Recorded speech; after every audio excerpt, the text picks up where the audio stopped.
dito tayo ngayon sa Beach House sa Canyayo, Santa Fe. Ayan guys. So nandito makakausap natin yung may-ari, no, para malalaman natin kung ano yung mga promo nila, kung ano yung pwedeng maano ng mga gustong pumasyal o mag-stay in dito or mag-overnight dito sa kanilang beach. So ayan, kakausapin natin si Ma'am.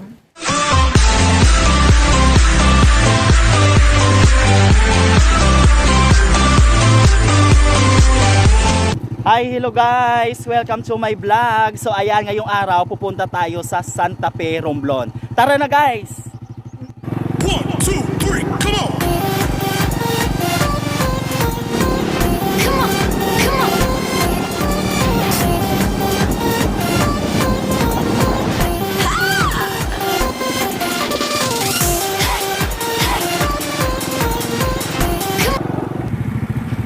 Ayan, nandito na kami guys sa Barangay Pandan, Santa Fe. So ayan guys, nandito na tayo sa mga beach dito sa Santa Fe. So ayan, hindi pa tayo nakakarating doon sa ating pupunta. The Beach House. Ayan, nandito na kami ngayon sa The Beach House. Ayan guys, so nag-park lang muna kami. Tara na, pasok na tayo. Ayan. So, okay na.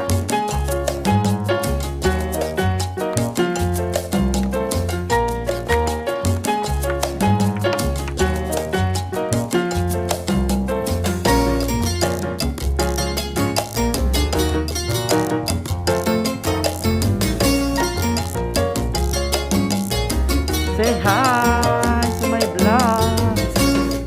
Let's go. Papasukin natin kung anong vlog.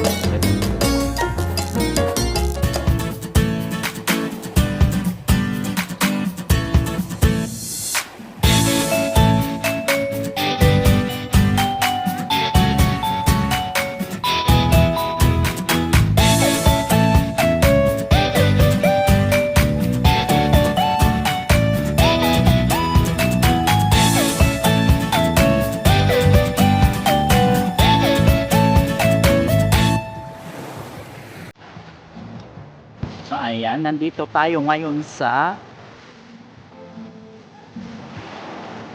The Beach House. Ayan guys, so ikotin natin ngayon yung Beach House.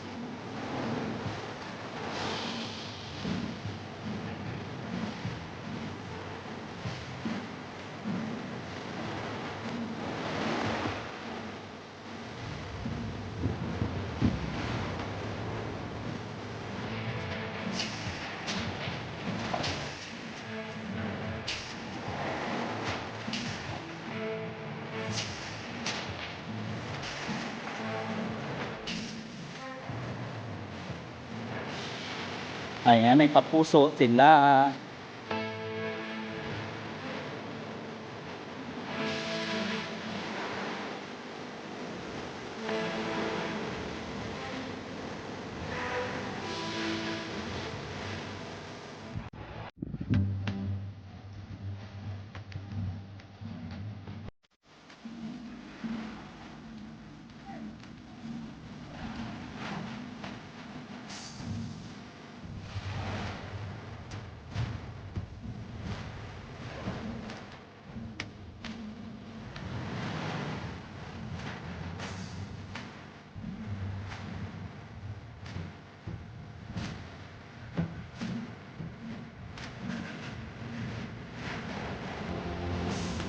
Ayan, so yung mga swing sila dito.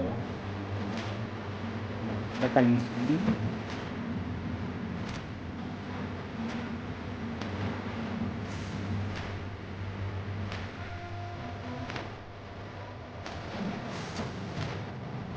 Ayan. Cute naman. Cute lang naman ano nila dito.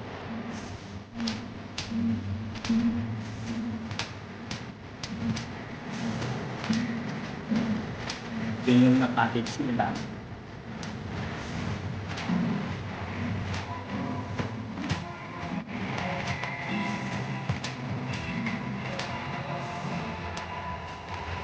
Ayan. That is the house.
Hello guys. So, ngayon, nandito tayo ngayon sa The Beach House dito sa Anyayo, Santa Fe. Ayan guys. So, nandito makakausap natin yung may-ari, no, para malalaman natin kung ano yung mga promo nila, kung ano yung pwedeng maano ng mga gustong pumasyal o mag-stay in dito or mag-overnight dito sa kanilang beach. So, ayan. Kausapin natin yung may-ari ng Beach House Resorts, guys, si Ma'am Nick. So, ayan, nandito. Hello. Ano yung pwede nyong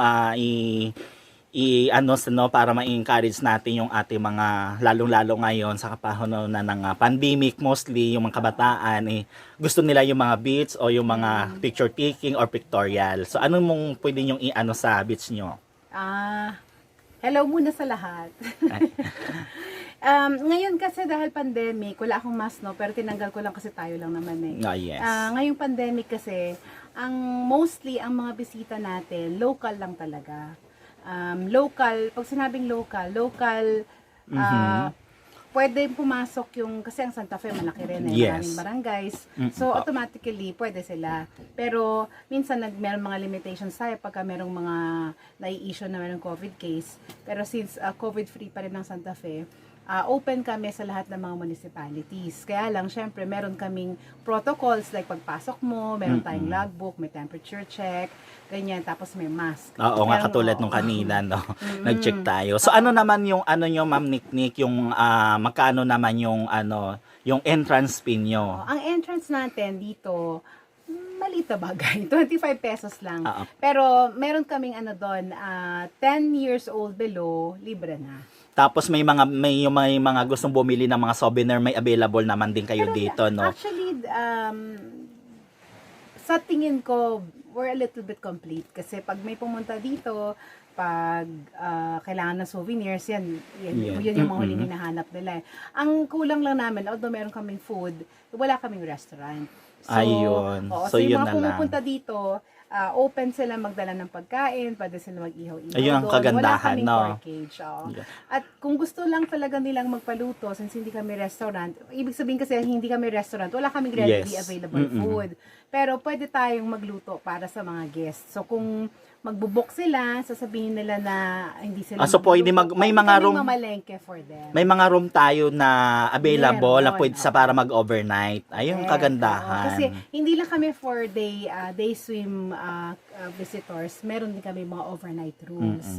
Ang overnight rooms namin very competitive, very affordable. So magkano naman yung natin? Pwede ba natin ma-share sa ating mga yung naman, syempre, price? oo. So okay, thank you. Meron tayong family room. Yung family room natin, good for 6 to 10 person, 1,500. So napakamura na kung 10 Sobrang affordable person, siya. no? Yan ang pinaka namin bread and butter ng beach house. Kasi yan ang talagang laging puno. So Beach maganda. house. Kasi pwede siya sa family talaga, pwede rin siya sa malaking group, pwede rin siya dun sa mga magkaka-opisina or magkakatrabaho. Normally kasi dito ang mga bisita, kadalasan yung mga taga-munisipyo, basta mga nagtatrabaho So mga may event na dito or ginaganap. events, ganyan, no? Pero meron din tayong couple room, 800 pesos yon. Meron din tayong groupie room, good for 4 to 6 persons. So maganda pa rin kasi affordable naman talaga siya ang yung price. Siya, ginawa kasi namin to, lang talaga pang pahingahan, pang relaxation lang. Hindi talaga to spend your money. Kasi alam mo naman yung kita ng mga empleyado natin dito, sapat lang. So, plus lalo nga yung pandemic, pagkagastos ka ng malaki, aatras na yan sila. So ayan, yun lang, no. So ayan, narinig na natin guys, no, kasama si May-ari. So ayan. Kaya maganda pag pupunta sila dito kasi hindi sila maiinip. Kung gusto nila ng music, live band show, ganyan, gusto nila makapag-jamming, meron kaming Friday night. So, meron tayong band. Actually, it's an elite band who's playing. So anong oras yung starting ng band ang nyo? natin 6 to 10 Pero normally, nagsistart yan mga 7. Ayun. So, may live band. Kung gusto naman nilang music, mga nightlife, ganyan. Kung yung sa day tour, day swim, meron din kami konting water sports activities. Like, meron kaming kayak dito, meron kaming paddleboard, meron kaming, kung gusto nila ng jet ski, available din ng jet ski. Bongga ha, yayamanin. Meron kaming mga floaties. May floaties kami dito, meron kaming merong tent naka-cover, tapos meron din kaming family Ay, floaties bongga. na pwede kang mag-sunbathing, dala-dala mo yung inumin mo kasi meron siyang parang jug na kasama na doon. Tapos meron din kami mga single na floaties. So, baga, kompleto yung mga water activities equipment yun na dapat na ano Hindi yun. talaga siya Hindi ganun naman. kompleto kasi hindi din allowed Oo. yung mga ibang nakaka-istorbo. Lalo na sa mga dagat. bata. Oo, meron kasi dito, a sanctuary kasi ang Kanyayo. So, Ah, anything that okay. will disturb the fish, Mm-mm. hindi po pwede. So, yung mga ano lang, like yung kayak, hindi naman yun nakaka-istorbo. At saka ano, Wala lang tayong banana boat. ayun, yun na lang ang kulang Yun lang natin, ang no? wala, At least, soon, magkakaroon Oo, ka na rin sana, yan. sana. And then, malay mo, darating din yung ano, very soon na rin, no? Yung ano mo, yung restaurant, Sana di nga, ba? magkaroon ka At ng saka restaurant. napapansin ko dito, Ma'am Nick, mas malaki yung space mo, no? Oo, malaki Ayan, talaga siya. wait lang guys, so Oo. ayan. Ito yung reason bakit siya pinupuntahan. Mostly, medyo pang Hanggang wholesome. doon sa dulo. Oo, medyo Ayan. pang wholesome kami kasi ang karamihan dito family talaga. Group of friends, ganyan. Grupo-grupo talaga sila.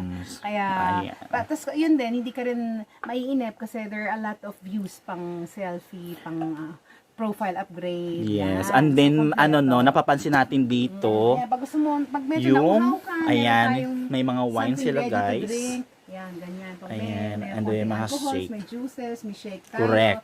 At saka yung house special namin dito is yung barbecue. Ah, Yan yung bongga. Yun yung binabalik-balikan. pinakaano ninyo. Yan yung binabalik-balikan. Signature, kumbaga, dito Yes, ng oo. The Beach House. Oo, So, kasi yung ayan. barbecue dito medyo a little style of kebab. Meron sa Ayan guys, ang kagandahan nila dito kanina, no? Dito sila kanina. Pagdating namin guys, dito sila kanina. Nandito yung log-in or log-in box nila na nire-require ng municipality, o diba? Sumusunod sila sa protocol ng ating municipality. Kailangan natin Thank you, Ma'am Salamat. Nick. Oh, thank you. Invite nyo sila, Ma'am Nick. O yan, no? Kapag gusto nyo, pag merong may birthday, may celebrations, may anniversary, or kahit yung grupo lang, yung as in like relax or banding lang, we have a place for you. At so yung here. ano, yung website na pwede nilang or Facebook page nilang pwede nilang puntahan. So ano yun? Ang Facebook page namin, ano lang, The Beach House. So ayan guys, The Ayan. Beach So, House, makikita puntahan sa nyo The lang. Beach House. Pwede nyo akong i-message doon. Meron din akong contact informations doon. So, yun. Pag merong inquiries, ako din yung nagre-reply. So ayan guys, malinaw. So ayan, bisitahin nyo lang para pag may magpabook kayo, 'di ba? O kung may mga inquiries kayo na pwede nyo malaman, at least mas makausap nyo si Ma'am Nick Ding at siya din mismo doon ang magre-response sa inyo, guys. Ayan. Thank you ng marami, Ma'am Nick Nick. Salamat sa pagbisita. Ayan. Salamat.